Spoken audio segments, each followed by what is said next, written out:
Yay! Hey, how are you? How have you been? Good, very good, very good. How are all of your kids?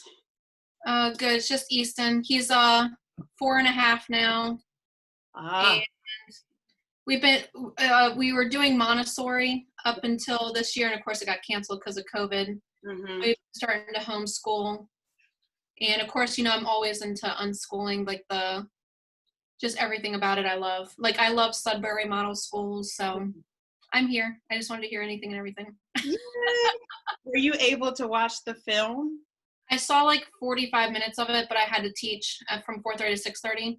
So I kind of had like my earphone in, still listening to some of it while I was teaching. Because I was like, I wanted to get in as much as I could, but What do you teach? I teach visual arts. Nice. Yeah. Okay. So I definitely think outside the box on a lot of things. Tell me a little bit more about that. Like, what form of visual arts do you teach? Well, I was public school teacher, so a little bit of everything, but recently I've been at Zoll Studio, which is high realism. Mm. But that's not me per se. I do it because of the money. I make a lot of money doing it, but me, like I've been doing a lot more online, and so Okay. I see myself more going towards teaching the higher meaning of art and helping kids understand why they're making the art and like the choices that they're making and all the choices that you can make. So then, if you have all these choices, which ones do you make and why? Yeah. And making them think about their art as an artist instead of like hey, do what I'm doing, make it like the realistic artist. Like I said, it's great that you have the technique and skill, but now I'm pushing you to start thinking, because Yeah. being an artist is about thinking. Mm-hmm. So I just see myself more heading in that direction, but it's really hard because a lot of the students I have come from a realistic background. Mm. But I keep trying to get them out of that mind frame. Like it's like, it's great. It looks just like the foot that we're looking at, but now how do you put yourself into it? How do you, do you want to be someone that likes a lot of contrast or a lot of like hard edges? Are you someone that likes a lot of bold shapes? Are you somebody that likes to see a little more into color? Are you someone that likes to be a little more messy? Like, and then how does that speak also to your personality and who you are and what you're also trying to portray to the world? And then why are you portraying a foot? Is that what you want to be portraying? Like, yeah. So I don't know. It's just like, I feel like how I'm different than everybody else is they're all trying to make everyone realistic. And I sit there and I start asking questions. Mm. It's like, I want them to become the artist. So yes, you're doing, what we've asked you to do, but now why are you doing this? And That's good. yeah. Good. Now, for the sake of the conversation and to make sure that I got it right, can you pronounce your name for me? Yeah. It's Elisha. Elisha. Okay. Yeah. All right. That is really important to me, not to mess up people's names, It's okay. I mean, I've been called Alicia, Elijah, Alicia, so I'm used to it. And so are you still up in Pennsylvania? Is that right? Yes. Yeah. Okay. Yeah, we had that long talk in Maryland as I was moving to Pennsylvania. I was like, what am I doing? I remember. I know it's been a while. And so your son is 4 now, you said. He's 4.5. He's gonna be 5 this September. Okay. And so I don't even have to put in the paperwork for a whole nother year. Yeah. But I have everything ready to go as far as like, I do want to talk to him a little bit about like each day and like what we're doing or what he wants to do for the day, plus maybe some things that I have planned for the day. Like I want to do a lot of field trips and stuff. So I was thinking of like mommy Mondays and then like fun field trip Fridays. So like Monday, I kind of introduce things that I don't know if he really knows about. That would be kind of fun to do. Yeah. And then Friday would be like his day to pick whatever he wants. Yeah. And then Tuesday, Wednesday, Thursday, we'll kind of do a little curriculum stuff. I also don't want to push him. I want to do it. Like the other day he was doing a cutting bracelet thing.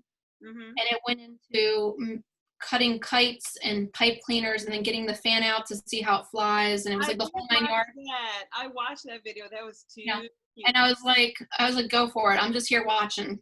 Too cute. So now you don't live in the city of Philadelphia, do you? No, I did watch that.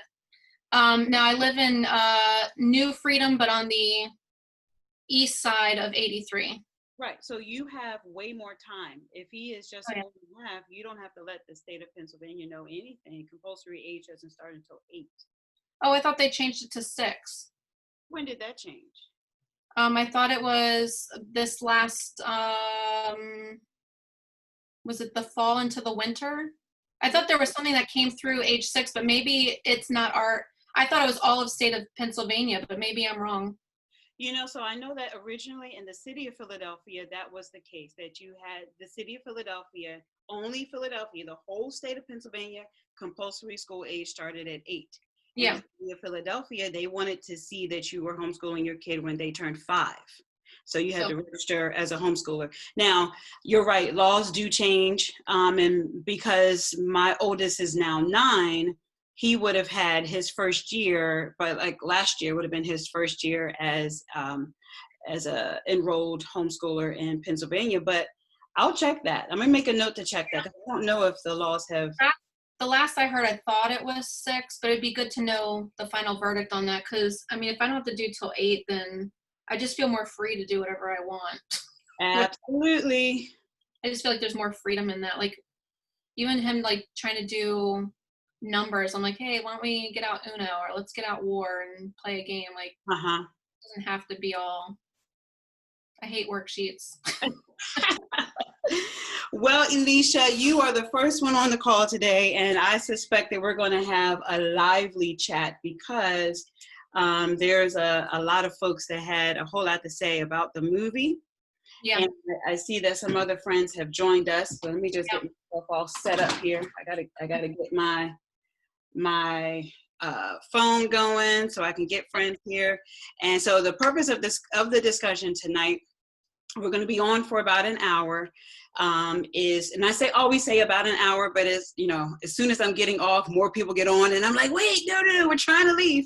But tonight's discussion is about the movie Unschooled, and so the topics that we'll be talking about are just the issues that the movie brought up. So talking about the fears that people have regarding unschooling, the response that the community had to Mr. Peter Bergson and the center that he was starting there, talking about the relief of the parents when their students finally began to open up a little bit and come alive and reach some of those academic milestones that they were not hitting previously. And just overall talk about unschooling, self-directed learning. And then the last 10 minutes or so, I'll just share what the Genius School is doing. Yes, I would love to hear. Yes, and what our next steps are with that. So that being said, let me see who else we have on here. If you wouldn't mind introducing yourself, I will unmute you there, Kelly. Tell me, hey there, Kelly, how are you? I'm good. How are you? I'm doing great. So tell me a little bit about yourself. How did you get here to this Zoom? And did you see the movie Unschooled? Okay, cool. I'm Kali. I have 3 little ones. They're 8, 6, and 2. And we've been unschooling for about a year and a half, 2 years. And I saw the post shared on one unschooling Facebook group and watched it at 4:00. Cool. Okay. Yeah. Where do you live? And is it Callie or Kaylee? It's Kali, actually. Kali. Okay, Kali. All right. I got it. We live in Connecticut right now, but we're moving to Florida soon. Oh, okay. Awesome. All right. Florida has some really nice, lenient homeschooling laws. Yeah, I saw that. Nice. Yeah. Connecticut is even more lenient, which I wish we could stay because of that reason. But yeah, they pretty much just let you do what you do. Nice. That's lovely. Yeah. So my friend Elisha and I used to homeschool in Pennsylvania, one of the more stricter states to homeschool in. They make you jump through some hoops. It's not impossible, but it's, coming from Maryland where I have more freedom, but nowhere near as much freedom as I'm enjoying now down here in Georgia. Yep, that'd be cool. All right, thank you, Kali. And did I say the right time, Kali? Yes, ma'am. All right, thanks, Kali. All right, Thank here, you. see who else do we have on here? We have Mr. Cox. Can you introduce yourself, please?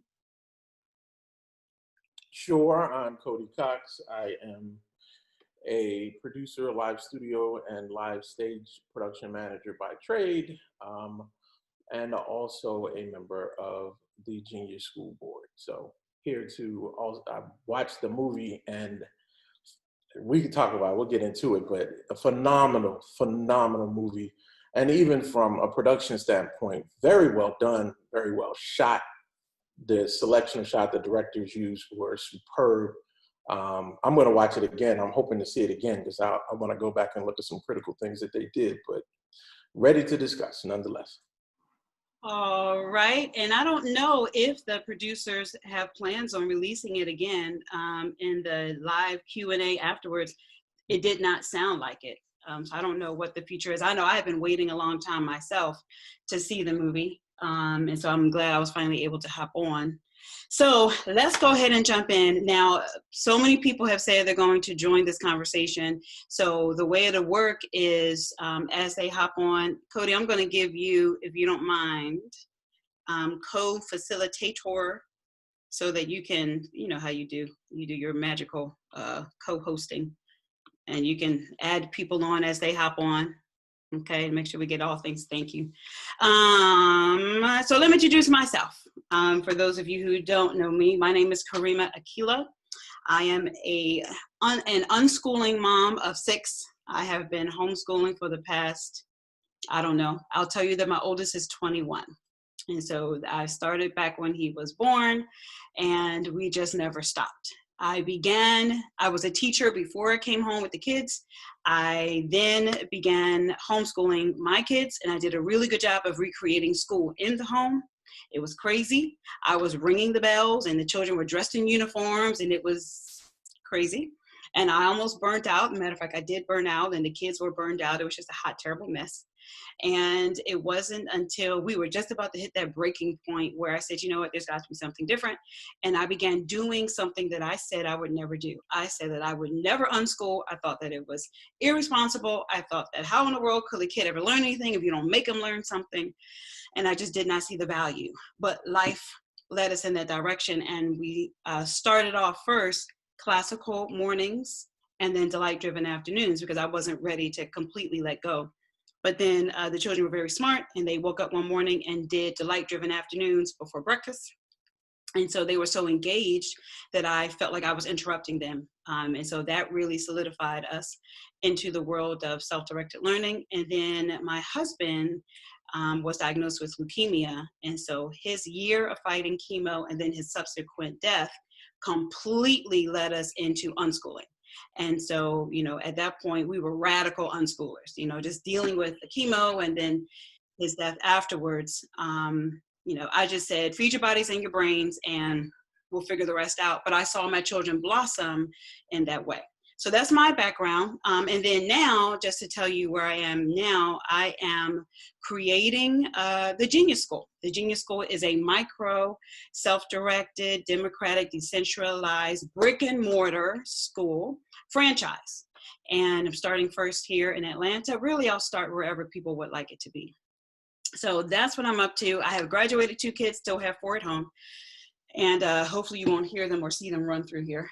But that's me. Now, to get into this movie. Oh my goodness. Okay. So let's see. First up, let me just hear we'll start off with just some brief overall. What was your overall take? What did you think it was going to be about? What was it about? What did you glean? What didn't you like? Just your overall view of the movie. And then we'll dive in to some more pointed questions. Let's see. There is also the raise the hand feature down at the bottom. Cody, can you walk people through how to do that just so we can bring some order? Because I see 2 more friends just hopped on. Sure. So anybody that wants to have a question, if you are on a computer, down to the bottom where it says participants, if you click on that, you will see the option to raise your hand right next to your name where it says more. And we also have the chat as well. If you've got questions, you can pop them in the chat and I will try to get them to her. Well, I'm sorry? No. I was just saying I'm going to go ahead and pop in some of the first topic of discussion so that people know what we're talking about. Sure. But joining us, of course, hi, Tyra. Welcome back. Good to see you. And someone by the name of Shuka is coming in just a second. And I will have you all muted and I will unmute you. So let's, I'll take care of that because that'll get confusing when you're trying to mute and unmute yourself and then I'm muting you, and just let it be. And when she acknowledges you, I will unmute you. All right. All right, so I can't wait. Oh my gosh, I was over here. I had so many emotions after watching this movie. I was telling Tyra, I was typing her all day. I was like, I can't wait. I'm so giddy and excited for this movie. And then throughout the movie, I was over here screaming. I was over here crying. I was over here stomping. It was just a whole entire experience. So I can't wait. I think I saw a hand raised. And in the chat, if you want to say, okay, Elisha wanted to comment first on the movie. So Cody will unmute you.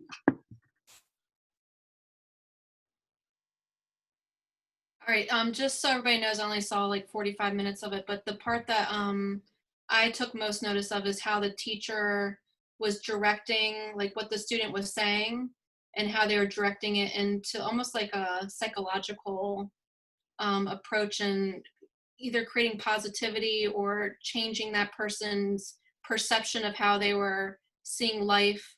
But like being a teacher, I was really just watching the teachers and how they were answering and questioning the kids, and I just found that really refreshing to watch, which I don't normally get to see in public school because it's usually just directive. Yeah, I thought that Peter was phenomenal with the one young lady that was not opening up, right? She was there with the hood on. She was very withdrawn, and he was, I remember the scene when she was at the table and he gave her the puzzle pieces, and, she was not really trying to hear it at first, but then, slowly she opened up and he brought her some food, and then he like walked away on the other side of the room. To me, now I don't know if this is a proper correlation or not, but the first thing that popped into my mind was what is the woman's name who was both deaf and mute? What was her name? Oh my gosh, what is her name? She was both deaf and mute, and then her tutor had to teach her how Helen Keller, that's it. Thank you. Oh, okay. Yes, because to me, Helen Keller represented that young lady. Helen Keller was enclosed and entrapped in her own world. She couldn't verbalize, she couldn't talk, she couldn't see, right? Couldn't hear. And so, but I forget the woman's name that worked with her, but she was patient with her, and really, the movie depicted really had to take someone that was just in their own world and be patient. Mm-hmm. And allow them to open up. So Peter was just brilliant, I think, in his interaction with the kids. I taught at Milford Mill High, where I dealt with a lot of difficult kids, and seeing them like closed off like this, and then saying, "Oh, well, I'd rather some fighting gloves, instead of socks or shoes," and like getting their responses, and it's like, okay, well, where is he going to take this? Because a lot of public school teachers wouldn't really know. They'd be like, okay, next, like they wouldn't really address it. Right. And everything that he was doing, I was just in awe of. Yeah, so Elisha there is referring to the conversation that Peter was having with the kids at the top of the movie when he asked them, if you could be an article of clothing, what would you choose? And so the one right. Yeah. Yep. And the one boy chose boxing gloves. Yeah. And you're right. The young man was talking about how he wanted to be aggressive with people, but Peter saw the root of the issue and said, you want to protect yourself. Here, you want safety. You want safety. I thought that was brilliant. Yeah. Brilliant. And you're right. So listen, some teachers would have been like, what's your name, son? Okay, let me call the social worker on this one, because this one here is about to be a problem. Absolutely right. Or there'd be more negativity thrown at him, instead of seeing the root cause and being able to address the root cause. So. Yep, being able to address the root cause. Perfect. Thank you so much for sharing. Who's next? What did you think about the movie? What did you think? You can raise your hand, raise your blue hand. If you can't figure that out, you can raise your real hand, and then we can get to you. Okay. Khalid said, I don't know about that blue hand. Here's my real hand. Go ahead, Khalid. What did you think? Yeah, I can't find the blue hand. I'm on my phone. That's fine. We got you. Hi, little one. Hi. Hi. That's my 2-year-old. Hi, Hi, 2-year-old. I'm a 45-year-old. Nice to meet you. So what did you think about the movie?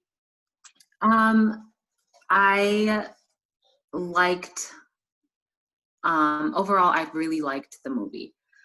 There were a lot of things that I wish were shown and done differently to really capture how much this actually works. I'm glad that it was over a 2-year span to show the progress put into some of the kids that attended the school. But at the end, I was really like crying sad for Miles. And because from when I was watching it, I was like, you know, cheering him on the most. To me, he had the most progress. He was doing amazing things. And I was confused that there was that progress reporter that was coming into the school, what was her name? She was like a school consultant that was hired, investigator almost. It felt like, is that the woman that you're talking about? Yeah. Yeah. And I was surprised that Peter wasn't more involved with that process. Because she clearly convinced Miles' mother that he wasn't doing well. Yeah. And yeah. Which, like you said earlier, I don't know the laws for Philadelphia or for Pennsylvania, and supposedly they are pretty extensive. So maybe that played a part in it. But I was really, really sad to see that he had been put back into public school. And another part that I was a little disappointed to see was the lack of representation that Peter had brought in. I wish that he would have brought some more people that looked like the children to help, especially, I think her name was Jaya. I think she would have really benefited with, well, there was someone, a Black woman that was with her. Right. Yes. But yeah, for the other kids, more representation within the school. I think that is like the key missing piece with Peter's work within that school was bringing in some more representation. Yeah, that's one of the problems with these types of schools. But go ahead. Oh yeah. Yeah, but overall, I liked that it encompassed that this is really for children, period. Any children, any parts of life, any walks of life. This is just how human beings really thrive. So I like that they encompass that. Yeah. Really good, ma'am. All right, who's next? I saw a comment in the chat. Okay, Tyra's raising her hand. Hello. Hey, Tyra. Hi. Hey. Do you know, I've been wanting to watch this for a long, long time. You and I. Long time. And Zoe watched it with me. Zoe's my daughter, for anybody that doesn't know.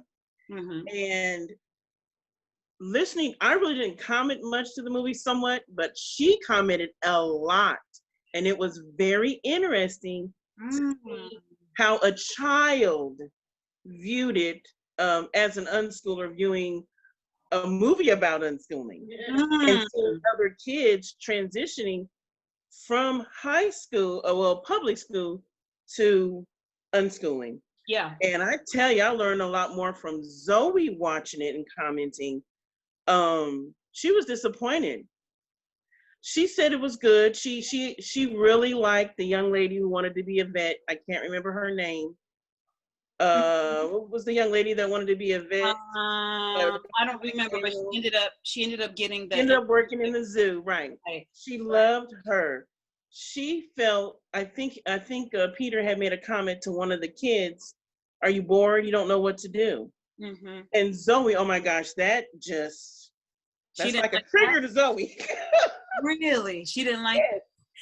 Zoe was like, well, of course they're going to be bored because they have nothing to spark their interest.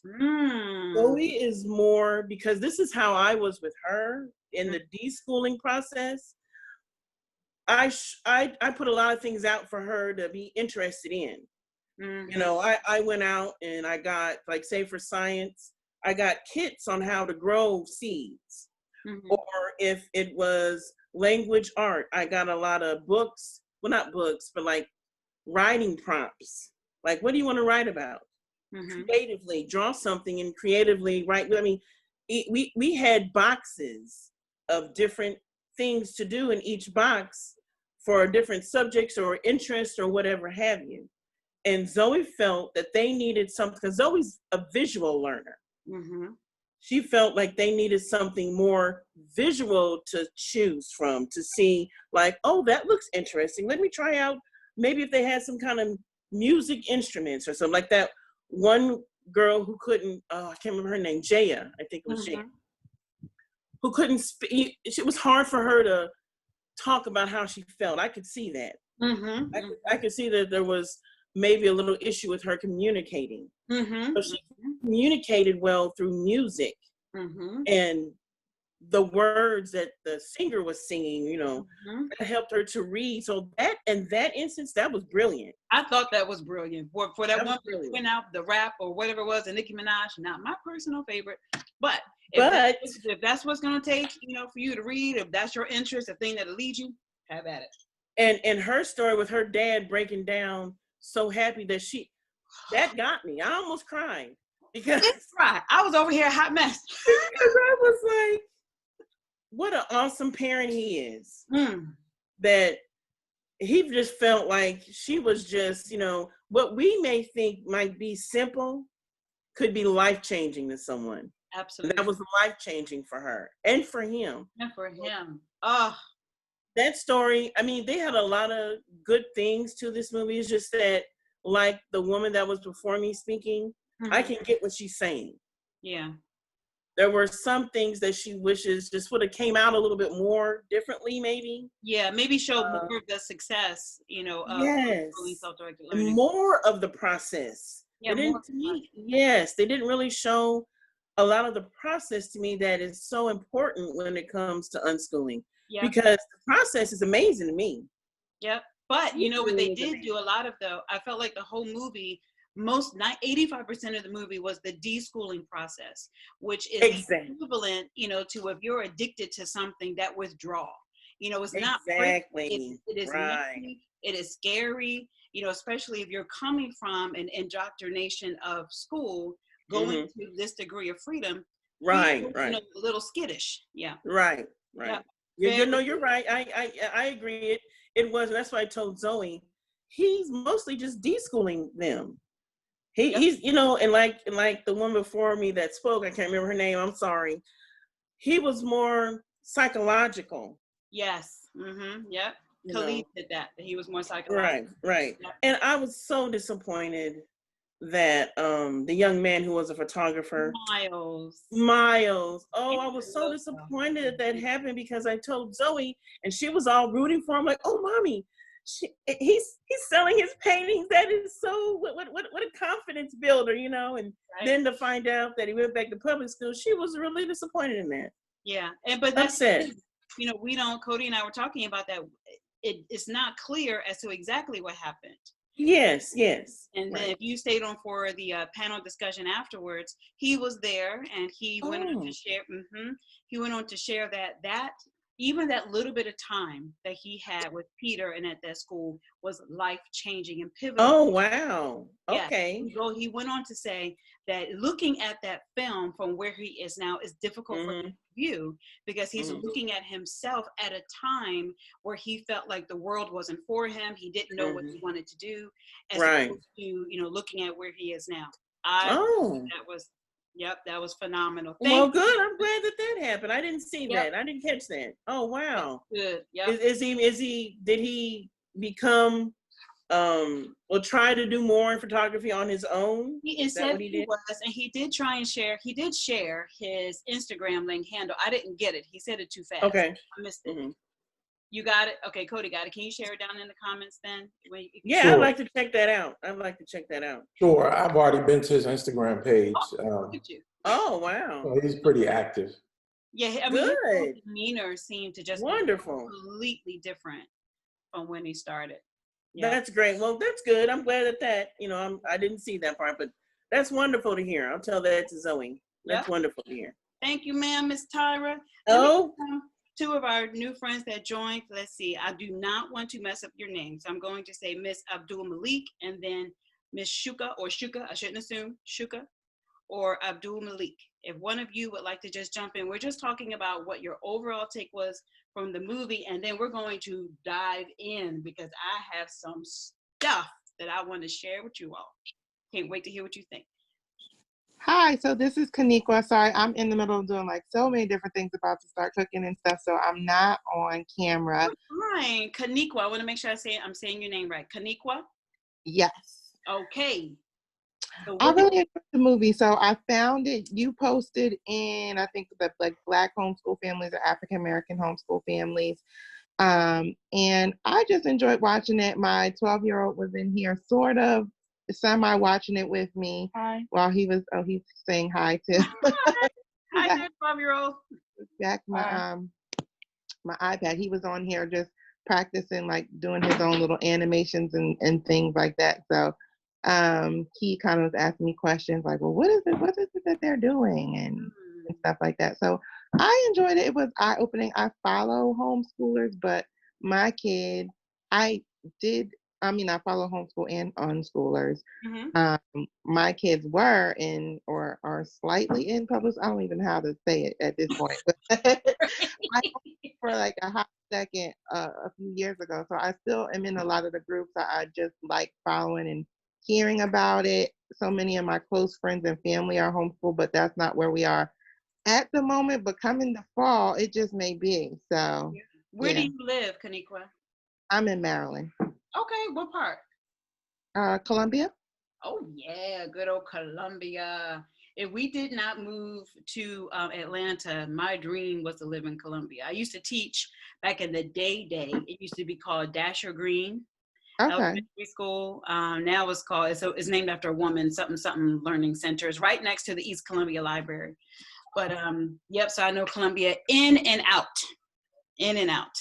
Alicia, you grew up in Columbia? Get out of here. It's a small world. Yeah, small world. We've been over here less than a year, but it's really nice community. We really like it. Yes. Oh, I love Columbia. You never know. Might make it back there one day. Y'all still get too much snow, so I don't think it's gonna work for me. But so I'm glad to hear that you enjoyed the film. And so stick around because I'm going to allow. I think we had 2 more people that hopped in. I'm going to allow them to introduce themselves, and then we're going to drill down into the first topic of tonight. So Shuka, can you tell us a little bit about yourself and then what you liked or did not like if you saw the movie? Yeah. Okay, sorry. Shuka said they can't talk. Sorry, no worries.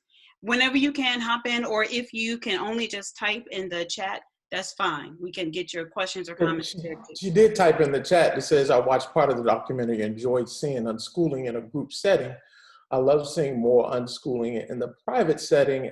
And as I navigate, I'm trying to learn ways to advocate for us. Perfect. Okay, got it. All right. Well, thank you for being part of the conversation. Now, I must jump off with, what is the gentleman's name? He was the tutor. Hold on, can I, before you. I'm sorry. Yes, I don't want to. Just one piece. And I think one of the things that definitely Tyra said, you find the frustration of a filmmaker in this film. You can't get it all in an hour and a half. I would love to see what things ended up on the chopping block and didn't make the film. For me, I thought it was taken more from the perspective of so parents could see what this was about.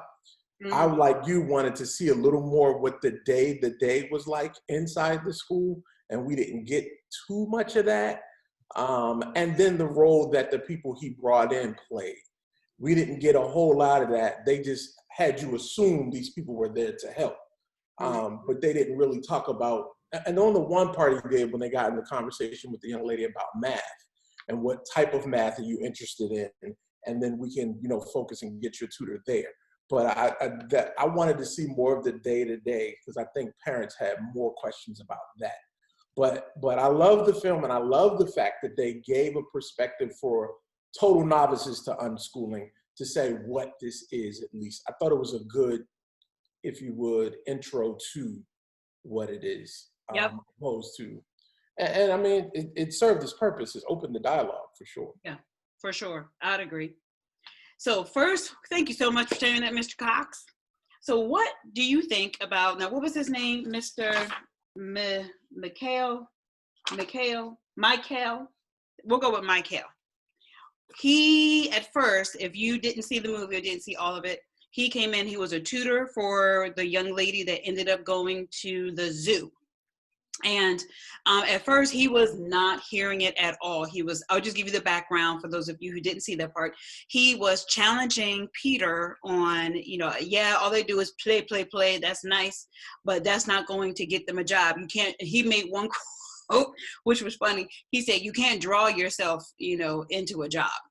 Or you can't, basically, this play is not going to translate into real life. He was just, and then he also, but then at the beginning, he was talking about how the prison system is set up and mirrored very much like the school system, right? So you have the bells and you have the segregation of the different age groups and sometimes the sexes of the children, and how it mirrors the two. Sometimes the buildings even look exactly the same. And so how, that public school to prison pipeline, as many of us talk about various different communities, is real. So on one hand, he was saying that he disagrees with the structure of the public school. But then on the other hand, he was saying this play ain't gonna work. What did you guys think about him? And if you didn't see that part of the movie, what are or were your own hesitations about unschooling and self-directed learning?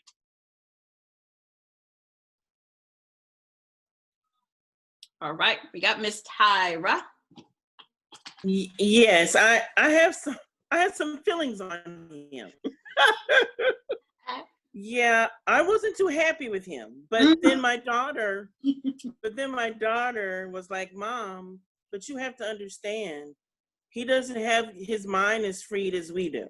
Now, this is from my daughter. Mm-hmm.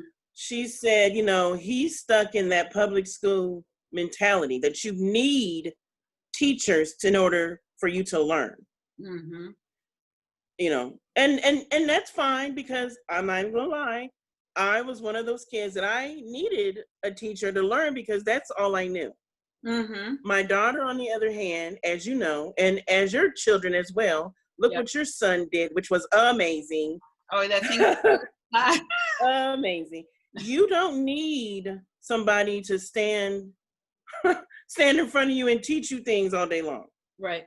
You can, my daughter, as you have taught your children, you can go and search for that knowledge on your own. Mm-hmm. So that's what my daughter is used to. And I just I don't know.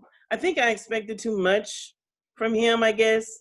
I expected him, because he was a teacher. I hear a lot of teachers that really like the unschool method. Oh, a whole bunch of teachers. That he surprised me. Yeah. Yeah, he surprised me. I got the feeling that I circled something that he said. He said that they need help in writing and reading, because they don't. Oh, and then he said these kids come from a background that has not exposed them to a whole bunch of stuff. So, and his exact words were, they don't have that outlook yet. And so from him, I got the idea that it was the timing that was of concern to him. He was saying he's looking at, now I grew up in Philly. First of all, it was just surreal to see them going up and down the street. I was like, oh, I remember that, the Mr. Softy truck. Like I was over here just losing my mind, right? Just thinking about my childhood growing up in Philly. But coming from that area, and I know Germantown Avenue like the back of my hand. I know Shelton and Germantown. That block, that intersection especially, I spent so many days of my own childhood waiting for the bus there, going to the library there. I remember when crack hit the city, and I remember how it changed. My dad used to take me to that library, and then after that time period, we couldn't go to that library anymore. We had to go out in the county. So I understand that, what that environment is. So Mr. Michael was saying, you're talking about children that come from this. And so in his perception, children that do not have a background rooted in enriched environments, my perception of him, he was saying that it's going to take too long for us to develop and enrich them to a place where they understand that they can choose from something. And I just felt like he was saying, this is all cute, but these kids ain't got that kind of time. Because this environment, you're expected to grow up real quick. Right. At times, you playing. You know what I mean? I'm gonna need you to know how to handle this, you know, because your mama is at work and working 2 and 3 jobs, or she ain't there. Period. Right. Yeah, that was my. I guess I understand that, but I don't know. I just felt like if you have an expectation so high of these kids without letting them know that without saying, well, it's from where you're at that's keeping you being down. Right. But if you have an expectation of them to be the best they can be, no matter where they live, then they're going to have it. I don't know. I just think that he wasn't positive enough. I don't know. I don't know what to say. But then, let me hear from somebody else. Thank you, Tara, because I don't want to. Okay. I know. Go on. About what happened towards the end of the movie. It seemed like he had a change. Who else wants to comment on Mr. Mikhail, the tutor? And if he didn't take that toothpick out of his mouth, he was driving me crazy. I said, if you don't snatch that toothpick, don't you know we filming a movie? Okay, who else? You did get a comment from Alicia says that other people's perspective on progress or lack of progress can be scary as a parent who wants people to see how unschooling is so much better than public school. I guess pressure of looking like a failure when I know what is happening behind the scenes, which is better. Ooh, Miss Alicia, that's good, ma'am. That's good. Let me look at that again. Yeah. Yeah, the pressure. Yeah, you want can you unmute? Sure. Alicia there, she wants to expound. Well, and I know it's a me thing, and I know like it doesn't matter what other people think. Like I get that. But you're trying to like show people like this is so much better than public school, and you're trying to like prove that. Right. But then like when they say, well, my child's doing X, Y, and Z in public school, and your child is not doing that, but you know what they're doing is more following their line and like explaining like, well, my child's doing this, this, and this. It may not be what public school is doing, but they're doing this, and I'm very proud of their direction, and they're very self-motivated, and they're like you're trying to explain your side, but a lot of people only see their side because they don't really understand all the dynamics of it, and I try to explain it. Yeah. But yeah, I feel like the pressure of trying to look good to prove the unschooling, but then at the same time, you know, and I know it's a me thing, I know, but I feel like a lot of parents have this though. It's like we want to prove the unschooling is such a great thing. Yeah. That you're really fostering independent education and them wanting their education. And I mean, that's the goal right there, is that they want to educate themselves.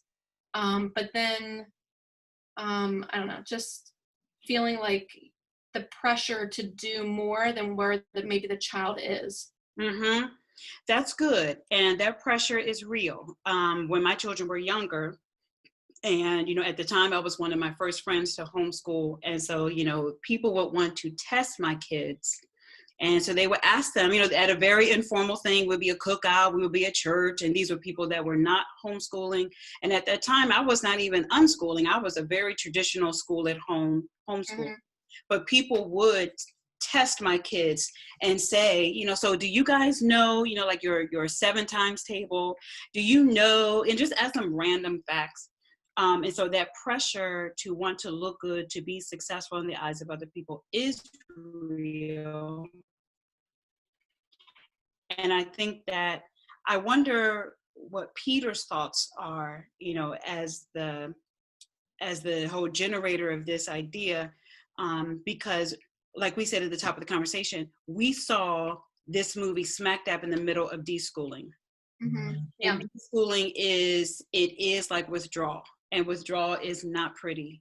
And even like the young man, it's a process. And like Miles said, he said he didn't even like looking at himself back then, because he sees where he is now and how his mindset has shifted. Very good comment. Very good. Anybody else? I see we have a new friend that hopped on. Hi there. I think it's Kristen. Hi there, Kristen. If you would like, you can either raise your blue hand down there in participants, and we can introduce yourself and tell us what you thought about the movie. Right now, we're discussing Mr. Michael, the tutor, and his thoughts. What do you think? Hi guys, my name is Kristen Clark. I do hail from Philadelphia, Pennsylvania, and in the spirit of full disclosure, I am here on behalf of the NCC team because they wanted to join so badly, but Crystal is otherwise occupied with some family things, so I am just poking my head in here to, contribute to the conversation and help where I can and hear what you guys have to think about the film. I'm very excited. I'm so glad to join you guys. Ooh, now wait, did y'all get that? Do y'all know what the NCC team, and go break that down, Kristen? I am so sorry. The NCC team, we are a Natural Creativity Center. The film that you just watched was basically showcasing what it is that we've done, the process that we've taken during our inception and growth and moving forward. So yeah, that's where I'm coming from, guys. Yeah. So it's really fun to see this community on here, just talking about the film and chatting it up. I'm excited. Yeah, as soon as you said NCC team, I almost about fell out my chair. No. Thank you so much for joining us. And yes, and please tell Crystal I emailed her back, and I would love to chat with you. I'll give you the 30-second backdrop. My name is Karima Akila. I do need to change my name on there. And I am the founder of the Genius School. The Genius School is a micro, decentralized, democratic, self-directed, brick and mortar franchise. I have to now add that to the sentence. And I am looking first to start the school here in Atlanta, but the way it's shaken out, I mean, I got Tyra down there in Florida talking about she would like the school. I had somebody over in Australia that was talking about they went to school. I got friends, and look, see, friends in Pennsylvania that are like, hello, can we get to school? So, so I can't wait to talk to you guys and hear more. Thank you so much for joining us. You just jumped in, we were talking about, how do you pronounce the tutor's name? Is it Mikhail? Yes, ma'am. Okay, Mikhail. So did he ever come around? Because it seemed to me by the end of the film, he said, let me see what they're in here talking about. And, he seemed to really, by the end of the film, accept Peter's heart and his heart for the kids. I think he saw that as being genuine, but he still had his misgivings as to what this self-directed learning thing was and how it really would play out. Do you guys ever hear more from him? Did he ever come around? So Mikhail, I don't want to speak on behalf of, Mikhail, because not Mikhail, but he did seem to come around at the end of the film there. We really did appreciate his willingness to just be on site and learn, and view and see for himself. It was, I believe, in my opinion, reflective of care and concern for Amani as a person in her development. For him to go against what it was that he, believed and join in, jump in, see what it was about, check it out. That was very important. And I think it's a good point within the film to highlight, because not only does he represent the voice of so many who may be skeptical about how this works, about the SCE journey, but he also represented the village that surrounds a lot of students outside of, their day-to-day or expected family or, household setting. So yeah, he did seem to come around a little bit. He trusted Peter a bit more. I believe he says so in the film. Peter is different, but he has a good idea here. So yeah, I'm definitely, I would say, supportive of he and Amani's relationship. I think it's absolutely beautiful. That's so good to hear. So since we have you on, I definitely want to take advantage of that and just invite our friends, if you have any direct questions that Kristen can answer on behalf of NCC. I'm not a member of that community. So while we have her here, Ask away. I will say this. I do not want to, one, use up all of your time during this Zoom answering NCC specific questions. We are planning a live Q&A over at NCC with Crystal Dillard, the co-director, and some friends, some guests. So follow NCC on our social medias. Okay. Just to kind of stay up on that. We want to get to all the questions and answer them on a platform that is a little bit more open. Yeah. Because we want to make sure that we're hearing the questions, concerns, and we're keeping that conversation going.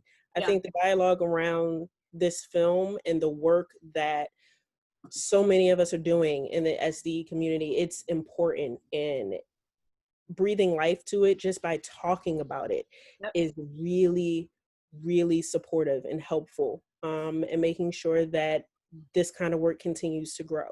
So you can follow us. I see you there. I see it. Shucka. There we go. We can follow Natural Creativity Center at naturalcreativity.org. That's our website. You can follow us on Instagram at Natural Creativity Center. Same for Facebook. And yeah, that's the majority of our socials. So yeah, stay tuned for our Instagram, please. We will be going live and getting all the questions going really shortly. But I know you guys want to hear more from Crystal and and Chris, the directors of Natural Creativity, than you do myself. So. No, we are happy that you're here, and thank you for being so gracious. You know, this is such a rich conversation, and I, for one, I've been in this space for many years, and it can be a lonely space, and lonely in many ways. Lonely because, number one, not everybody knows about, you know, unschooling. And before COVID-19, you know, of course, I was seen as that oddball that was homeschooling her kids. Then I'm unschooling. You know, they can kind of get if I'm opening up a curriculum. But the minute that I'm talking about, no, you know, we just allow the kids to do, you know, whatever it is that they're interested in, then I'm completely, you know, lost some respect in some eyes until, and this leads me to my next conversation. Many of my circles are very diverse.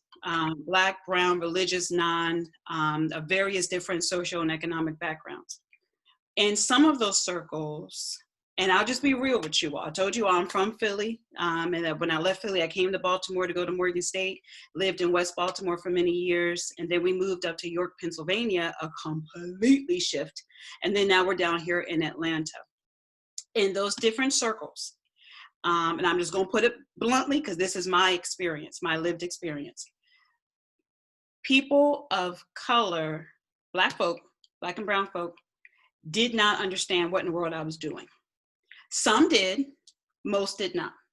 When I told them that I was homeschooling, and at the time when I was recreating school at home, oh, they loved that part because it was structured, it was academically rigorous in their eyes, and they understood that. So they were like, okay, great. And I even got opposition from some older African Americans that did not even like the fact that I was not putting my children in the public schools that they or their parents marched for us to be able to integrate. So, I mean, I got all of that, right? So there's that.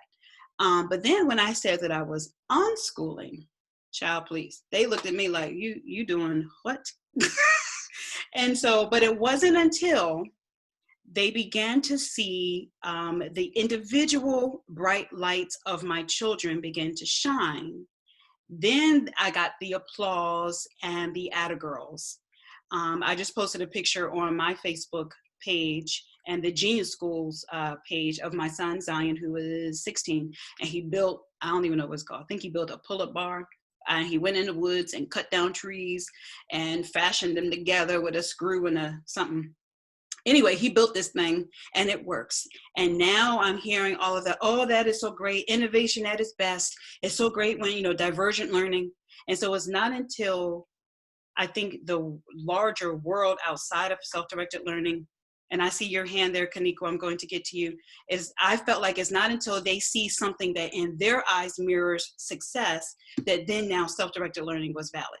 So let's go to Kaniko's hand. I saw her hand first. And then I see Tyra. So Kaniko, what did you want to share? So I had a question, but I also don't want to take over. So No, fine. I'm sort of in the middle. Like, I know people who unschool. I follow people who unschool. I'm not a believer in it. Mhm. I'm there for myself. And, you know, coming from, and one of the things I noticed, because I did watch the follow-up kind of panel, and I think it was Crystal, there are some of the teachers who are now working in these environments who come from the traditional schooling background. So I see that some people can break that and say, like, I just want to go a different way. I feel like for some of us it's a little bit harder. And I think what I'm really interested in, like, for instance, I want to do Genius Hour, or I want to do, you know, I want there to be some interest-led, passion-directed, you know, really focusing on the child's interests and gifts.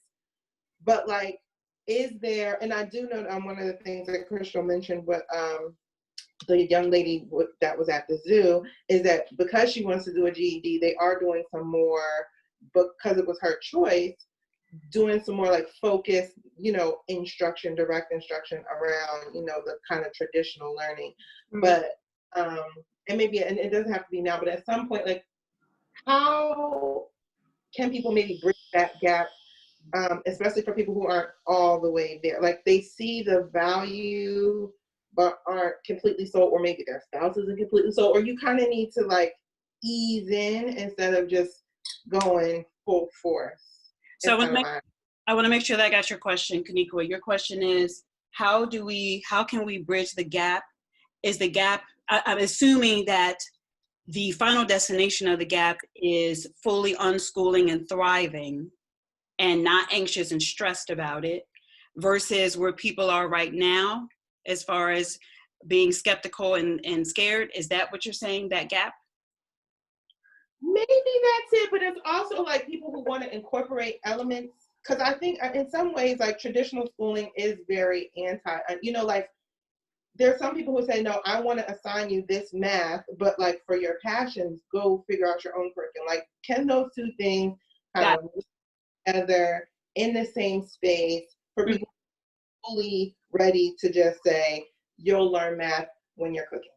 Got it. Okay, got it. So I can share briefly from my story. I shared at the top of the conversation that as we make the transition to unschooling, I did the same thing. I was like, wait a minute. You know, I need to make sure that you guys get the basics, and the basics always include things like math. And it's funny, that came from my own bias, right? Because I am not a math person. But what I failed to see is that out of my 6 kids, I have some people that are math people. So for them, you know, it's not a problem for them to do math because they naturally think that way. So what I did was I began with, and I have to say it like this because this is how I pitched it to the children, classical mornings and delight-driven afternoons, in my nice little TV radio voice. And so the children, being compliant, they said, okay, Mom. And so we sat down, and at the time we were doing classical education, which means, you know, the whole trivium. You got the grammar stage, the logic stage, and then the rhetoric stage. So, and if you're familiar with classical conversations, a huge movement in the homeschooling community, then you know the classical education is kind of, it was sweeping the nation at one point. At that point, we were heavy into it. My children were learning the Latin and the rhetoric and how to debate. So I would sit them down in the morning. We would have classical mornings where I would teach them math, and I would teach it to make sure that they got it. Then after lunch, we had delight-driven afternoons where I saw them take on the initiative to do what they wanted to do, and I became their assistant. I noticed 2 things, Kanikwa, happened during that time. Number 1, the very lesson that I taught on, say, area at that time, right? Lesson 23 in the math textbook on area. I taught it. The child sat there next to me on the table. They listened. They did all of the Saxon math 30 problems, you know, all of them, not the odds or the evens, because you know how we do. You know, Tyra, I know you know. You know, if you've been in this homeschooling game for a minute, you ain't got time for all 30 of them problems, okay? If today is the 4th, then you're going to do the even ones. If it's the 5th, then you're going to do the odd ones. That's just what we did. I know you know. So, you know, the child sat there and did the whole entire lesson and got them all right and passed the quiz and got it all right. But then 3 weeks later, when when they're doing their actual project, right, for delight-driven afternoons, they were making something and they needed to determine the area for whatever it was. They were like, Mom, what is this thing again called? Had no clue what I was talking about.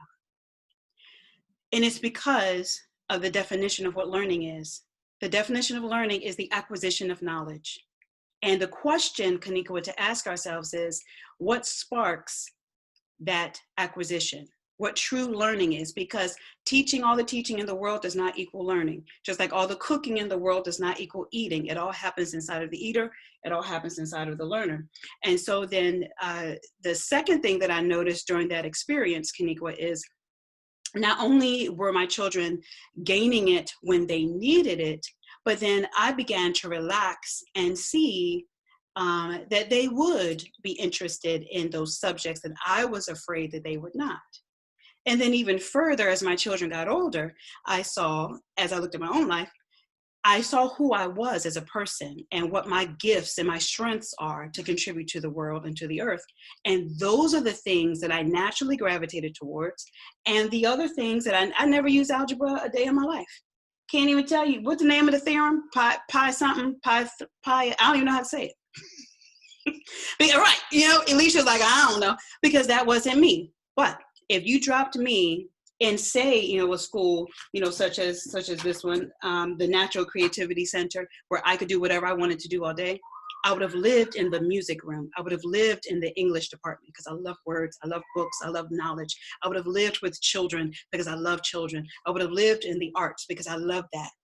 I would have never gone into that science room unless I had a need for it. And if I had a need for it, then I would have happily gone in there. So to bridge the gap, to answer your question, yes, you can incorporate elements of unschooling into your traditional schooling. Matter of fact, it was Peter himself that gave me this advice. Peter himself, when I first started unschooling years ago, I almost forgotten that I had sent him this email. He told me two things that changed and set me on the trajectory that I am today. He said, number one, you allow as much freedom as you are comfortable with. Allow as much freedom as you are comfortable with to start. Then secondly, he said, whatever it is that your kids are doing, find the textbook that would explain that thing that they're doing. And then that is what you tell people that your kid is learning. So that contraption that my son built out back, I don't know, I guess that might be in some type of engineering book, or I really don't know, some type of science, something or another. And then that is what you would put on the transcript, or that is what you would say, my kid is learning, for your homeschool review. So to answer your question, I know that was a little longer than I wanted it to be. Yes, you can. And I tell you to use your curriculum as a crutch, because I was there, right? During the deschooling process, you feel skitsy, you feel a little crazy. And so what I tell parents is, go ahead and grab your curriculum, because you're going to look at it anyway. Look at what it says that you would have taught today.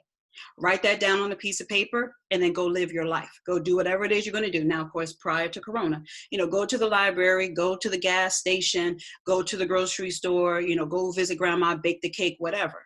Watch, NPR News. Look at that piece of paper that your curriculum said that you would have taught today, and then find where real life mirrors whatever that lesson is that you would have taught. Now, you can explain it. You can say it out loud to your children. It's no different than what you would have done sitting with them at the table with your curriculum. You can talk to a child all day, but it's not until that child sees a need to acquire that knowledge that they will actually learn it. Now, what I tell parents to do is, you write that down on a piece of paper and you go live life. Tomorrow, you write the next thing down on your piece of paper and you go live life. And you keep that two-step going until you're like, wait a minute, I don't have to do that anymore. And one day you will wake up into this beautiful world of self-directed learning where your kid is confident in who they are, when they can point to all of the different things that they've initiated on their own, and you will see the learning happening. It does take time, so be patient with yourself. You asked an excellent question. Be patient with yourself. The deschooling process is crazy, but it's okay. Great question. I hope that I answered it. If not, we can talk more. And I talked way more than I was supposed to on that topic. Anybody else want to jump in? Anyone else want to raise a hand? I see we have a new friend. Oh, not new friend, new to you all, but not new to me. Anyone else want to jump in? We were just talking about Mr. Michael. Then we were talking about, you know, how can you incorporate elements of unschooling in your traditional schooling. And then I'll just tell you the other thing. We're talking about the deschooling process. And then for the sake of time, the only two other things that I meant to talk about was the father's response. I forget the young lady's name, to when she finally opened up. When that father began crying, I was done. I'm glad I put makeup on at that time because I was done.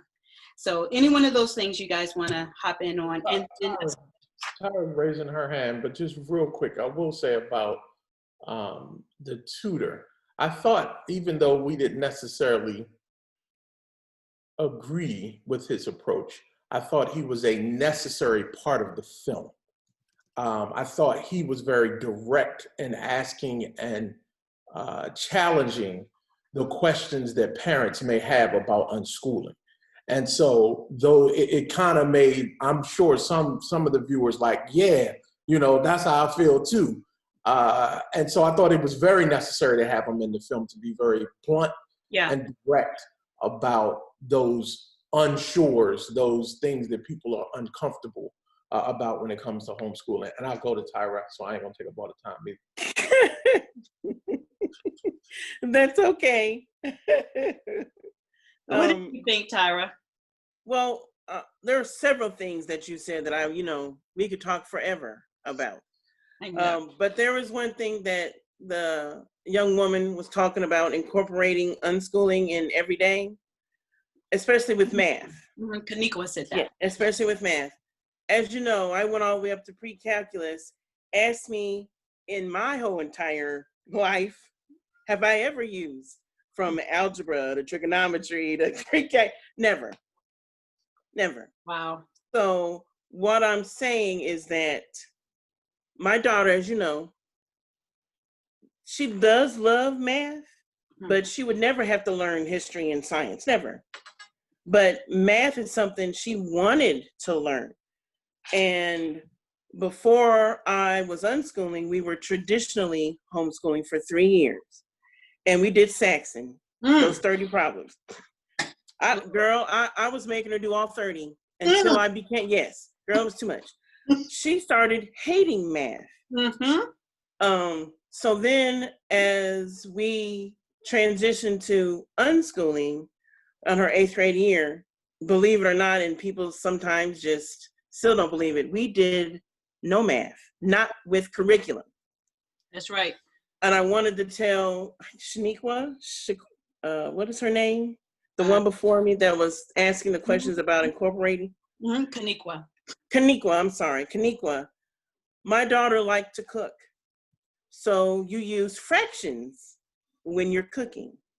That's how she learned about fractions, about doubling a certain recipe, or how much cups would you need if you had to do half of the recipe. She learned fractions that way. How she learned percentages is that my child loves to shop. So we go shopping and something would be 35 or 25% off. I would ask her, okay, so that shirt costs $15. What's 25% of that? Well, what's 25% off of that? Right. So, and then we would go to the grocery store, and I very seldom had money, but cash. But I would carry it, especially if she was with me. So I would pay whatever it said I had to pay, and I would say, hold off, don't tell me the change or show me the change. And I would ask my daughter, what change do I get back? So that's every day, like that's math.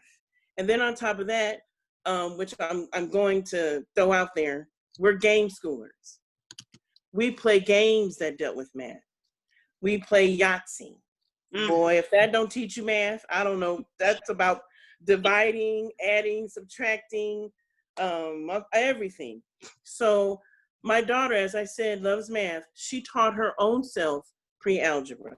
As of now, she's teaching her own self algebra. She likes curriculum, but she teaches it to herself at her own pace. And if she does need help in something, then she'll come to me. Other than that, incorporating a subject into your life is easier than what you think. Mm-hmm. Mm-hmm. Very easy. I can tell you stories about how we incorporated science, which she does not like, how we incorporated history, language, art. It is just unlimited. Yep. Unlimited. Yep. So there's other things I wanted to talk about. But I there's just not enough time. I did want to tell you, Karima, that I understand about the pressure to show people, because my daughter is unschooled, she does do something. She does know this. She does know that. It isn't until they see amazing things from Zoe, they're like, oh my gosh, the same people who doubted me and called me crazy, traditional unschooler groups I was in. So I can't believe you're unschooling. That's just really, you're a rebel. Mm-hmm. I can't believe you're doing that. Mm-hmm. Now when they see Zoe or what she does know, they're like, well, can you tell us about your day? Uh-huh. How can my child be like yours? Exactly. What is it that you have done? Right. And I'm like, I don't know, 4 or 5 months ago, you were just telling me that I was crazy. That's exactly what happens. Yeah. So that's exactly what happens. Yeah. Thank you for sharing, ma'am. Oh, thank you. Elisha has her hand up. I just have a question for you guys. So because I'm my child's only 4.5. So my question for you is, when you guys are doing a lot of stuff in life and doing things practically, do you see that they have a hard time, like when they do need to take a test for the state or they do need to take a GED, do you see that they have a hard time answering those questions on worksheets when they don't normally do worksheets? Because I feel like doing it in real life is more practical and better. But when they have to actually show it in some type of form, are they having a hard time translating that onto a worksheet? Perfect question. And I know that since you live in Pennsylvania, the Pennsylvania is one of those states that has required testing in 3rd, 5th, and 8th, I believe. Mm-hmm. And I used to homeschool there. No offense, Alicia, I'm glad that I'm. Yeah, it's very different here. Yeah, but so my children, so here's the deal. We want children to succeed in any environment that they're going to be in. So I don't care if you are going to be attending Sunday school, and if the Sunday school teacher is going to expect you to read whatever and fill in the missing word for the little activity in Sunday school. Or if the Miss Evaluator lady is coming in June to sit at our dining room table and you will have to sit with her and take this quiz. It is my job as mama to prepare and set up my kids for success. Mm-hmm. So even though we were unschooling, because this is an area of life that was mandated by law for us to do in Pennsylvania, I sat my kids down and the ones that needed it, right? Because there were some kids that, because I was already traditionally homeschooling, they were kind of used to that. But for my kids that were unschooled from the jump, I said, this is what a worksheet will look like. And this is, what you will have to do. And, and it's all good. This is how you bubble in a letter. Right. This is how you bubble in a letter, exactly. Okay. And so I set them up to be successful. Now, I set them up to do that in a practical sense, but also protecting their heart and emotions. I told them, I said, listen, this is just an assessment. They just want to know what it is that you know. And this is just one way that they are asking. Now, unfortunately, the state is not interested that you can demonstrate your knowledge of fractions by baking a cake. The state is not interested that you have demonstrated your knowledge of geometry by building that contraption or whatever it is that my son built outside. Right. The state only wants to know what you can do as per this assessment. So you set them up successfully and powerfully by preparing them for whatever it is that they're going to encounter. You mentioned GED. Definitely want to talk about that because that and the diploma issue was brought up a couple times in the film. And this is where, Kristen, if you're still available, I would love to hear your comments as well.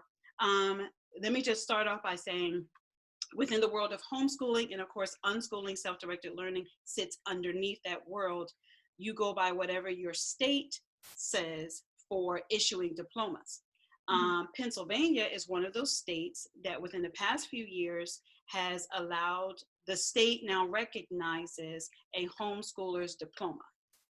Mhm. Whereas when I first moved there, that was not the case. And so we homeschoolers and unschoolers were going online and printing out, a blank diploma and just filling in the kid's name and making it pretty.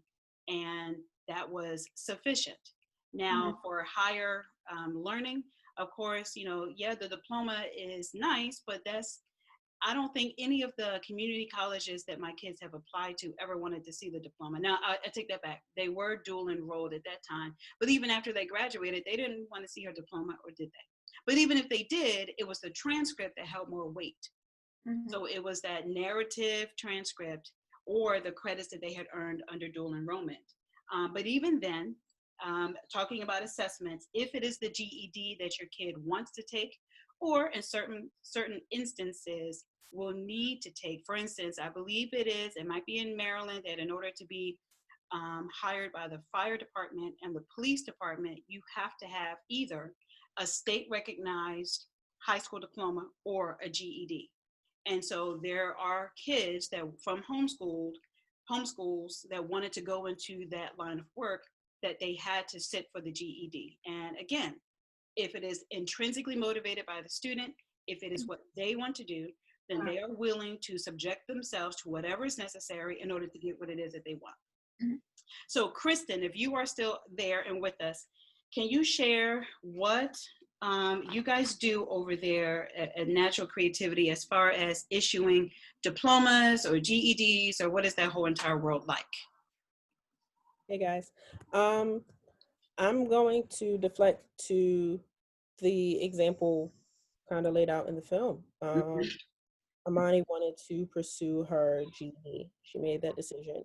She went back and forth about it for a very long time, but she finally made that decision for herself. When she decided that that was what she wanted for her journey, she was supported in that 100%. Just as every other student or every other instance in which she made a decision about her interest. With that being said, NCC follows one particular set of guidelines before any other, and that is staying true to the student needs and desires. We care about what your young person wants to do more than we care about what state mandates and what the societal expectation is. And that right there, I think, speaks to our process more than anything else I think I could say. We care about what your kid wants. And let me ask you, in that vein right there, are your students registered as homeschoolers, or is NCC a private school and the students are considered private school students of NCC? Nope, they are homeschoolers. They are registered homeschoolers. We support our students. The goal for us, and we say this, the goal for us is for our families to need us as little as possible. We don't just take on the young person, we take on the family. And we try to find our way of supporting them in that respect. So you have the option of using the center up to 4 days a week, depending on how much support it is that feels right for you. NCC is in Pennsylvania. Right. Saw that question really quickly. Wanted to get to that. No problem. Yeah. So with that being said, it's our desire to get you or get our parents to the place of feeling comfortable enough to trust their students 100% of the time and be able to support that without our help, without feeling as if they need the help. Right. Wanting, and desiring that interaction and that community, we welcome it, open arms. We want that. But we do want to try to get students down from 4 days a week to 1 day a week, if that, makes them feel comfortable. It's not, we're not trying to be a school building. We're not trying to be a private school. That's not the point. We are a center that literally is only invested in your family and your child's development. Got it. So I'm assuming then, well, let me ask it like this. Do you guys provide homeschool oversight as far as the end of the year evaluations? I'm sorry, can you repeat your question one more time? It checked out. Does NCC provide end of the year evaluations for your students, or do they have to still go out and find their separate homeschool evaluator? So as far as I know, and this is my work as MCC's, community and engagement consultant situation. As far as I know, we do not require our students to take any tests. That is the responsibility of the at-home homeschooling portion. We are a center that works in tandem with your homeschooling process.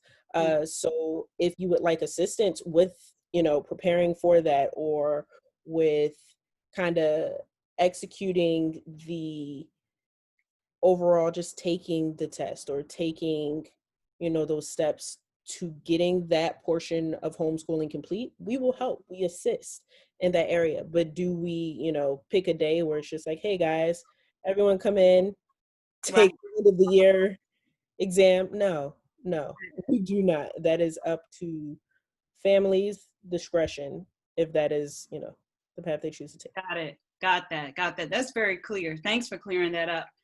That's cool. Our time is running up, but I wanted to hear from Elisa. I think it's Elisa. Thank you, Kristen, for sharing that. But I wanted to hear from Elisa if there's anything that you wanted to share. And then I just wanted to update you on where we are with the Genius School. And then we will let you get on with your beautiful lives on, I think today is Thursday. Lisa, is there anything you wanted to share? Were you able to watch the movie? What's up? Yes, I was able to watch it. I loved it. Loved it. I don't have anything to add. I'm just apologizing for being late. No, you're okay. You're all right. Okay. No, but I want to hear more about what you've got planned for the Genius School. I'm excited. Well, that's a wonderful transition. Now keep in mind, there is so much more that we could have discussed about with the movie, because there's just so much to go into and share with that. But for the sake of time, I just want to wrap this up briefly so that we can come again next week and talk about what we're doing. So I will not go through all of these slides because some of them are a bit redundant, but these are the topics that we have spoken about over the past couple of weeks. We started this prior to Corona, and we've had to pivot along the way. So we first week, we explained what decentralized democratic self-directed learning is. And then we spoke about what the 4 problems of self-directed schools are and what our Genius solution is. And I'll briefly tell you from what I've observed and from what I've heard from other founders and startups of self-directed schools, such as Agile Learning Centers and Sudbury, and even the Acton model. The 4 problems, let me get to them real quickly. Can I get to them? Here we go. Lack of awareness, lack of funding, lack of diversity, and lack of documentation. As per the movie that we saw, in the comments, in the chats during the movie, so many people said, and someone mentioned here on this call, why is it that we don't see more people of color in leadership positions in the school? And this was, I'm assuming at the time that it was filmed. It seems like now that might have changed. But across the board with self-directed learning models and schools, this seems to be the case. Lack of diversity / lack of awareness. And then tuition as the sole or the major form of funding, that's something that needs to be addressed. And so I'm looking at fixing that problem by creating a franchise that would the machine would feed itself, very similar to what the Acton School has done. And then lack of documentation. The app that I've created allows for self-directed learners to document themselves. And it also allows for something that, who said it? Someone on this call, I think it was Elisha, I'm looking at my notes, said that, how do you know? The assessment doesn't look at if your kid is happy. The assessment tools that we currently have only look at, have you met the subject objective standards? You know, traditional schooling doesn't care if your kid is happy. It doesn't care what your kid's purpose is. They just want to know, can you pass this test so we can get this money for this funding for this school? So the app that I wrote documents a great experience that your child makes for themselves. And I am interested in backing that app with blockchain. A word that was thrown around a lot in the discussion after the movie was the word trust. Do parents trust that their kids are intuitively curious and interested in something? Do kids themselves trust themselves? And will the community outside of that ecosystem trust that as a self-directed learner, you did something that they may see as value? So using blockchain as a tool to measure, or maybe not measure, but more so to build that transaction on top of, the whole purpose of blockchain is to build trust, period. And I can go on and on and on about that another time. The other big difference with the Genius School would be our 5-pillar difference. We are the exact same when you look at other Agile Learning Centers, very similar to NCC when we talk about self-directed learning. Most of Sudbury schools are built upon a democratic way of governance, that the children are in charge of creating the rules and the governance for this space, and they're also in charge with the staff of enrolling that or enforcing that. We are the same. The only difference here would be our 5 pillars, and it is the thing that could have the most significant impact on outcome. These 5 pillars are completely optional. I say that it is freedom with choice. And the 5 pillars briefly consist of knowing yourself, creating good experiences for yourself every day, doing something that the child initiates that they say they did well, they enjoyed, and they're proud of, and documenting that.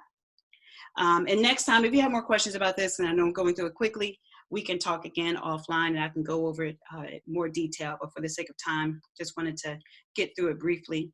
So pillar number 1, know yourself. Know what you're good at, your strengths and how to leverage them, your weaknesses and how to mitigate them. Pillar number 2, what the movie talked about. Understanding, or not really the movie, more so the comments afterwards and the discussion was talking about trauma scenarios and trauma-based learning and addressing the whole of the child, not just the academics. So each Genius School will come with people in place to help students with that. Practices such as mindfulness, meditation, epigenetic tools, and these people who work in this space will come organically from the community that the Genius School is housed in. So know your source. Pillar number 3, know how to make thy money. So very much like Sudbury schools, we have interest-based corporations. We'll have the art corporation, music corporation, agriculture corporation, whatever. And it is within those corporations that students create their operational budget, the things that they want to do. And we teach them how to raise money in order to do that. So the tutor that Miles hired there, if he was part of the, say, the photography corporation and they wanted to hire a tutor, we would talk about how they would do that, and the tutor would come in and address the needs of the students. And financial literacy is something that they can engage with as well. Pillar number 4, know thy world. This is an excellent opportunity for learners to travel. And so they are invited to travel first autonomously locally. When my kids, when we lived in Maryland, they did this in DC. An adult creates an itinerary, skeletal itinerary, and the students work together to flesh it out. Then the idea is you walk out your front door and you use public transportation to make your way to whatever event you're supposed to get to. And you travel together as students, no parents, no adults with you, and you come back home and document that. And then students will be invited to travel broadly throughout the country and then abroad with adult supervision. We're not asking kids to go to Italy by themselves. And then finally, and this is probably one of my pillar number 1 and pillar number 5 to me, are just like the folding of hands and bringing it all together, knowing how to develop your community with your genius. Once you know yourself, you know what it is that you're good at, how do you then solve problems within your own community? And the idea is closing the gap, the return on investment in education. We put money into these schools. We have no idea what these kids are doing with their lives. This idea says, I'm going to put money into this school, but I can follow on the app, you know, whatever the kid's identification number is, and I can see, oh, we have artists, we have engineers, we have musicians, we have whomever coming out of this group. Here are some problems that we have in the community, and we're going to reverse pitch it to the genius school students, and then they decide which problems they want to solve, and then kick it back as far as a solution. That's our biggest difference. Where we are now, we highlighted Tyra's daughter, Zoe, and we were just showing people what unschooling could look like. Then we talked with Ash, and Ash shared with us that she was a member of a self-directed college, and she is now the admin for a liberal arts school down here in Georgia. And so she was sharing with us her experience. And then this is just a question that I'm asking parents. What is the problem with school, and are we solving the right one? So our next step starts with this question. Are we solving the right problem? When I look at creating a franchise, and that means investors and stakeholders, I need to make sure that I'm indeed solving the right problem. And so I do that by simply asking families, you know, what problem do you guys want solved? And fitting that into what the Genius School is. So our next steps include building the school side and building the business side. And that is where we are. I am asking, I see a question. So is this school now going to be in Georgia instead of Baltimore? Well, Elisha, it could be wherever. Let me tell you what I'm thinking about right now. And hello to whoever just joined us, and I'll allow you to introduce yourself in a minute. We are just about to wrap up, but you're right on time, and I can stay on with you for a bit longer. To answer your question, Elisha, it's like this. It could be, we could do this in a couple of different ways. In order to officially create the franchise, that takes time. Okay, we're looking at 12 to 18 months of all of the paperwork and all of it coming back and everything that you have to do for that. So we can build the plane and fly it at the same time. What I mean by that is similar to what NCC is doing as far as, you know, their students are registered homeschool kids. And that alone, and Kristen, this is where you can jump in and correct me if I'm wrong. The fact that the students are homeschooled allows for a huge wave of freedom. And the fact that it is not a school allows for, again, flying under the radar in a sense that we can still provide a self-directed learning environment without jumping through the hoops of the physical steps of creating a school. For right now, in this mid-COVID-19 world, that I think might be the more direct solution for this fall semester. Of course, we're all waiting to see what will open up and when, and what we will be able to do. But this is where a micro school will thrive, because macro schools are trying to create a micro situation by bringing in portions of the population on Monday, Wednesday, the other portion Tuesday, Thursday. They're trying to do what centers such as NCC and the Genius School as a micro school already is. So to answer your question, Elisha, we very well could have one here in Atlanta, one there in Pennsylvania, and your neck of the woods where you are. Just for, you know, geographical understandings of where everything is. NCC is in Philadelphia, in Germantown, my old stomping grounds. I lived in Mount Airy. I was born and raised in Mount Airy, and in West Philly. But where Elisha lives, it's in York County. So at the bottom, like what's that, South Central, what is that? Yeah, York County, right above the Maryland line. So yeah, we very well could, you know, have a location there. All of that is possible. Yep, right on the line is where you live. Yep. So, and then a woman from Australia contacted me saying that she would like the same thing. Tyra down there in Florida. So that is possible, and that is something that we could have up and running by the fall. So that's a conversation that we can have. However, I'm out to solve the problem with these types of schools. Now, NCC is different in that it's not a school, as Kristen explained, it is a learning center. But when you look at the Agile Learning Centers, which are schools, some of them, most of them, Sudbury models, and even the Acton School, which is the franchise that is sweeping the country, fundraising and tuition-based funding is the problem. And lack of diversity, lack of awareness, those are issues that I feel have been persistent in these schools, and I must address them. So therefore, one day we will get back to a place where kids will be able to go to school, parents will have to work, and so the creation of a school might make sense during that time. I am committed to self-directed learning. I'm committed to giving these 5 pillars a chance. I am not attached to it looking a certain way. I was at one point, but I've had to let that go. So this is where we are, building the school and building the Genius Business Quiver. So I need to talk to business analysts. I need to talk to attorneys for the franchise, all of that. And I'm welcoming people to join me in that regard. But also looking at people who might want the Genius School where they are, and they are the ambassadors of unschooling and self-directed learning, and they would say that same, carry that message forward, evangelize that same topic. So let's see, Elisha says, exactly what I've been thinking along the emotional intelligence piece, yes. Oh, thank you. You agree with the 5 pillars. Thank you. And then that was also one of the topics that was brought up in the discussion after the movie, where someone said, is there a space within unschooling for this trauma-sensitive environment?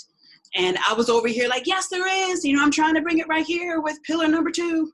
So, that's where we are. So any questions about that? And I know that someone hopped on. Any questions about the current state of the Genius School and where we are now and where we're going? You can either raise your hand or you can type it in the chat.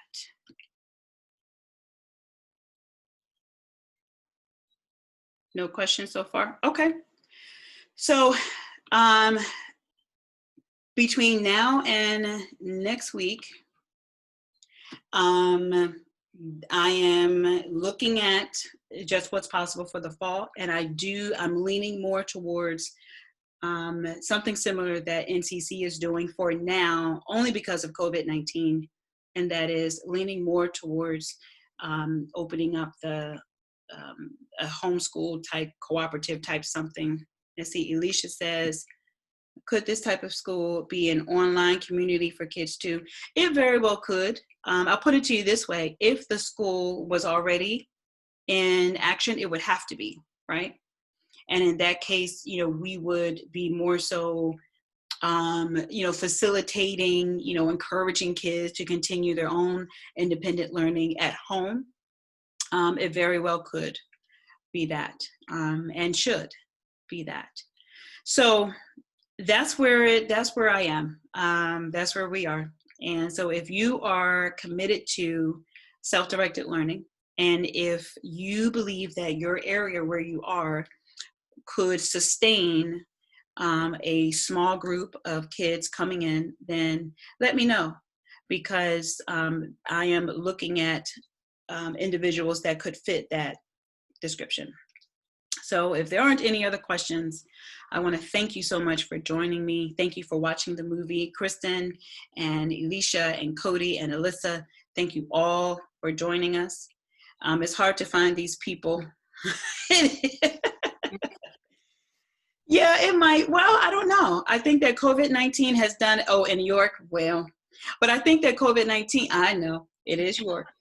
But I think that COVID-19 has done us a favor in that it has brought everybody home, number one. Number two, it has parents really looking at their kids. And then number 3, they're seeing, they don't need 8 hours of the day. Yeah, I do have something to say with that, because I teach online with a lot of art students that are going through the public school online. And they absolutely hate it because they're doing even extra school at home, like 4 hours per subject. Of homework, and they're like, this is awful, like I hate being online. It's like the last, it's not like what we would do online, like right, jumping on for like an hour and doing something fun. Exactly. But they've now made online so awful that all kids are like, I hate online schooling. Yeah. And so what I'm seeing in the community is parents are saying, you know what, this is ridiculous. So I'm going to officially enroll my kid as a homeschooler. I'm going to let these schools figure it out. I've seen that too. As an official homeschooler, I get freedom. Especially private school people, because they don't want to pay the tuition to have the school not happen again. Yep. A lot of the private school parents are wanting to do homeschool, but not necessarily public school parents. Mm-hmm. Mm-hmm. Well, unless they have to do all the schoolwork again online next year. I mean, they are hating the online public school. Yeah, they are. And so I see this as just a ripe opportunity to come in and fill a need for parents right now. I believe in the principles of abundance. There are so many children to serve. And, you know, this is why I'm so glad that, you know, Kristen is here. And I'm so glad that Crystal reached out to me. And I'm so thankful for all of the startup micro school founders that have been so gracious to share with me, you know, what happened on their first day or their process, because I see that so many of us are saying that there need not be a competition. There are millions of children that could benefit from this way of learning. And, you know, we all need to have the open hand approach, understanding that the more we give, the more we receive. And that's where I am with it. So sharing your networks, you know, if you are interested in this model, what I'm thinking of will happen is very similar to classical conversations, and how Lee Bortons, if you know anything about her, how she rolled out classical conversations within the homeschool community, and how now there's just communities all across the country with homeschoolers. So it's something that I'm committed to for the rest of my life. So this is what I'm here to do. So I will not hold you guys much longer. Thank you so much for being on with me for a little over 90 minutes. You have been so very gracious. I am available for further discussion and conversation. You can reach me at info@thegeniusschool.org. I'll type that in the chat. Oh, Cody, you got that for me? Thank you. He always tells me, let other people do their job. I say that. So it's info@thegeniusschool.org. And then, of course, you can always go to thegeniusschool.org and communicate there. We're on Instagram at _genius_school. And then on Facebook at The Genius School at Decentralized Learning. So thank you all so very much. Kristen, I will be chatting with you guys. And I did reply to Crystal's email. So let's see if we can talk tomorrow. And Alyssa, thank you again for joining us. Thank you. Yes, and Alicia, my good girlfriend from back in PA. And Cody, thank you as always for moderating and, you know, giving me my little side notes when I'm talking too much, or when when it's time to move on. So thank you guys, and we'll see you next week, Thursday, same place, same time. And thank you again for joining us. Have a good night, guys. Right. Good night. Night. Bye.